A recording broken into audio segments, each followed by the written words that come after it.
The three generations of Aquinos.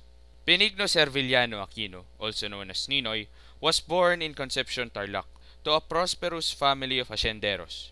He belonged to the third generation of Aquinos under the shadow of a legacy of courage. His grandfather, Serviliano Aquino, was a general in the Revolutionary Army of Emilio Aguinaldo, while his father, Benigno Aquino Sr., was a prominent official during World War II in a Japanese organized government of Jose P. Laurel.